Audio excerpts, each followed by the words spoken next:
Hi, இன்றைக்கி நான் ஒரு இன்ட்ரெஸ்டிங்கான விஷயத்தை பற்றி பேச தான் வந்திருக்கேன். என்னன்னு பார்த்தீங்கன்னா, நம்ம குழந்தைங்கக்கிட்ட எப்பவுமே சொல்லுவோம், மற்றவங்கக்கிட்ட எப்படி நடந்துக்கணும் அப்படின்றதுக்கு ஒரு சில விஷயங்களை நம்ம டீச் பண்ணுவோம் இல்லையா? என்னென்னலாம் சொல்லுவோம்? வீண் வாக்குவாதம் செய்யாத அப்படின்னு சொல்லுவோம். எப்போதும் பண்போடு பேசணும் அப்படின்னு சொல்லுவோம். மற்றவங்க ஒரு நல்ல விஷயம் யாராவது செஞ்சால் அதை நம்ம புகழ்ந்து பேசணும், அந்த மாதிரி சொல்லுவோம். இன்னொரு முக்கியமான விஷயம் என்னென்னு பார்த்தீங்கன்னா, மற்றவங்க பேசுகிறத கவனிக்கணும் அப்படின்னு சொல்லுவோம் இல்லையா? மற்றவங்க பேசுகிறத கவனித்தா தான் நம்ம லேர்ன் பண்ண முடியும். கவனிக்கணும் அப்படின்னு சொல்லுவோம். நகைச்சுவையோடு பேசணும், மற்றவங்கக்கிட்ட பேசும்பொழுது நகைச்சுவையோடு பேசணும். ஆனால் அவங்கள ஹர்ட் பண்ணக்கூடாது, அவங்க மனசை புண்படுத்தாத வகையில் இருக்கணும்னு சொல்லுவோம். இப்போ இந்த மாதிரி விஷயங்கள்லாம் நம்ம ஹிந்தியில் எப்படி சொல்கிறதுன்னு பார்க்கலாமா? வீண் வாக்குவாதம் செய்யாத, டோன்ட் ஆர்கியூ அன்னெசசரிலி, தேவையில்லாமல் வாக்குவாதம் பண்ணிகிட்டு இருக்காத அப்படின்னு சொல்லுவோம் இல்லையா?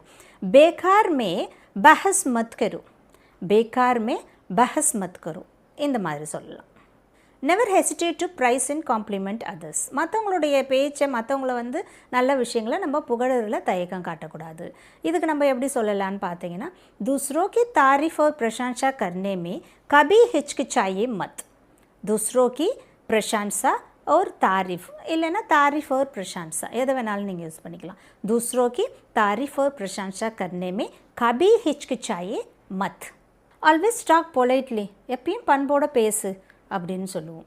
இதுக்கு நம்ம எப்படி சொல்லலாம்னு பார்த்தா, हमेशा विनम्रता से बोलो, हमेशा विनम्रता से बोलो.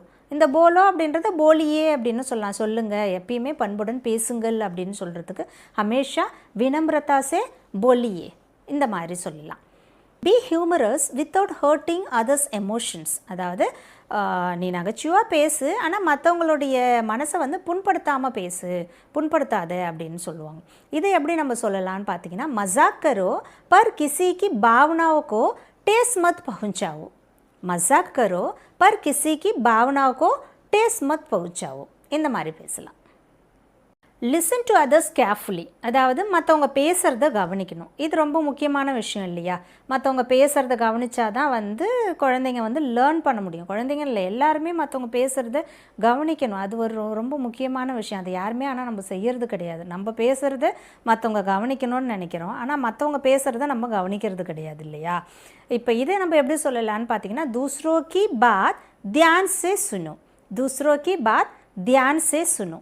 இந்த வாக்கியங்களை எல்லாத்தையும் உங்கள் குழந்தைகளுக்கும் சொல்லிக் கொடுங்க. அது கூடவே இந்த ஹிந்தி வார்த்தைகள், இந்த ஹிந்தி வாக்கியங்களையும் பயன்படுத்துங்க.